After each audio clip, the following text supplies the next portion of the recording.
Welcome to This Explainer. Look, today we're tackling a subject that is, honestly, it's incredibly complex, but it's also something Hollywood has completely twisted into these wild horror tropes. So we're throwing out the ghost stories, we're ditching the sensationalism, and we're going to look strictly at the clinical, hard science of dissociation. All right, let's just dive right into this. Have you ever heard those crazy stories about someone who wakes up suddenly speaking a totally different language? Or maybe someone who seemingly changes their entire persona overnight? For a really long time, the public asked the exact same question. Is this supernatural, or is it just biology? Well, for centuries, because we basically had zero medical understanding of this, society labeled these drastic behavioral shifts as, demonic possession. We've all seen the movies, right?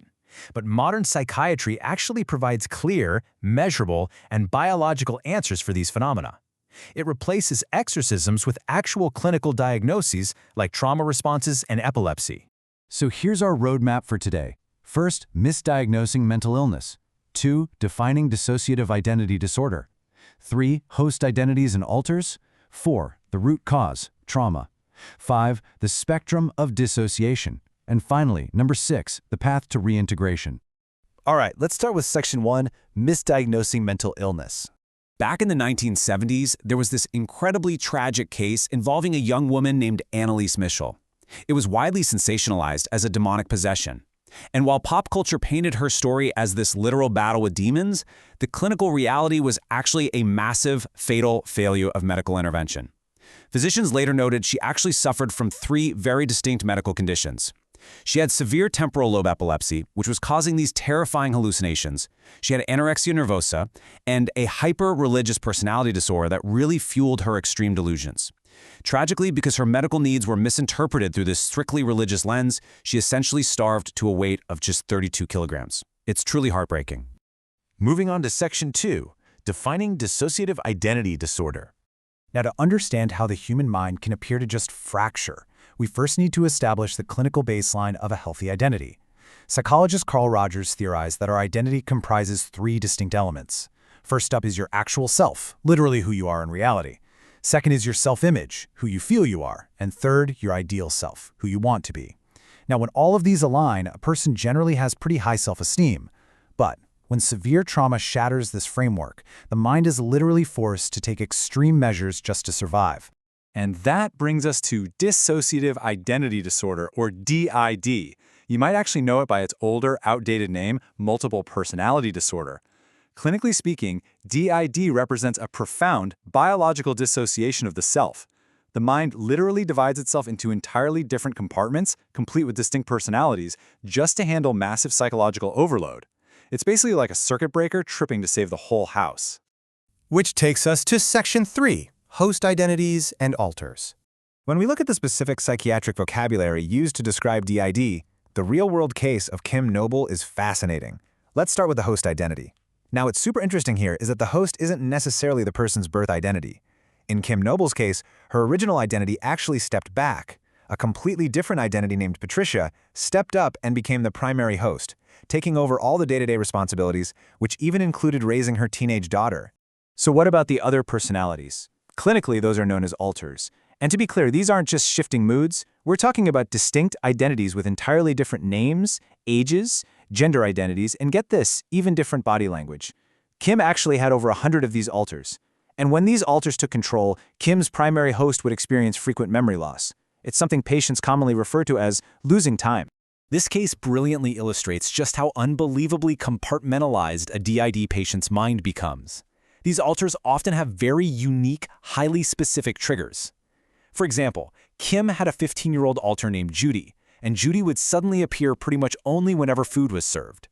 Another alter named Julie once took over while Kim was driving, which tragically resulted in an accident because the memory and the driving skills of the host were just suddenly absent.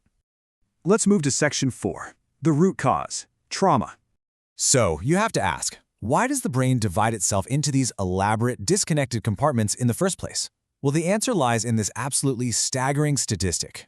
When compiling data across the US, Canada, and Europe, it turns out that approximately 90% of people suffering from DID were victims of severe physical, emotional, or sexual abuse in their childhood. 90%! This disorder is overwhelmingly rooted in early, severe trauma. From a strictly scientific standpoint, splitting into different personalities isn't some arbitrary glitch in the system. It is a radical, biological coping mechanism. The body is literally trying to protect the core self from trauma that is just way too horrific for a single, unified mind to process. The brain walls off that immense pain into a completely separate compartment, basically just to allow the body to keep functioning. Now, for Section 5, the spectrum of dissociation. It is so crucial to realize that dissociation isn't just this extreme, rare disorder isolated to a few cases. It actually exists on a really broad spectrum. In fact, studies suggest that up to 74% of people have experienced at least one mild dissociative episode in their life. Almost 3/4 of the population. It could be something as mild as dissociative amnesia, where your brain just naturally blanks out specific details of a highly stressful event. An absolutely fascinating example of this spectrum at a more moderate level is dissociative fugue. Take the real-life case of Michael Boatwright. This guy was an American found unconscious in California, but when he woke up, he only spoke Swedish and called himself Johan Ek. Severe trauma had triggered his mind to completely forget his American life, his ex-wives, his son, forcing his brain to completely revert to a Swedish identity from a period of his life decades earlier. It's incredible. Looking at other points on the spectrum, we find depersonalization. This is a dissociative state where people feel entirely detached from their own bodies. It's like they feel totally numb, literally observing their own actions and thoughts as if they're a completely separate outsider just looking in. And closely linked to that is derealization. Now, while depersonalization affects how you view yourself, derealization affects how you view your environment. The external world itself feels like this altered, slow-motion dream state, completely detached from reality. Finally, we arrive at Section 6, the path to reintegration. Understanding these clinical definitions really allows us to strip away the societal stigma. First and foremost, we absolutely have to unlearn the violent, dangerous stereotypes pushed by hit films like Psycho or Split.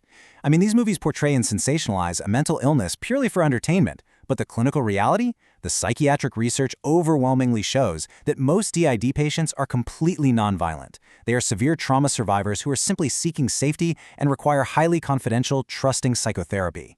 Treatment is a really long, incredibly delicate process. It involves rigorous psychotherapy that essentially acts as the exact opposite of dissociation. The therapist has to gently, patiently guide the patient to safely remember the traumatic event, work through acceptance and forgiveness, and slowly establish communication between all those different alters. Because the ultimate goal here is the reintegration of these scattered identities back into one single unified self.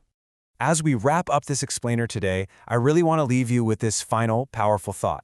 Instead of fearing the mind's complexity as some sort of dark folklore, we really should marvel at its astonishing biological resilience. I mean, if the human brain is capable of literally fracturing its own identity to shield us from unsurvivable pain, what else is our biology capable of overcoming? Think about that for a second.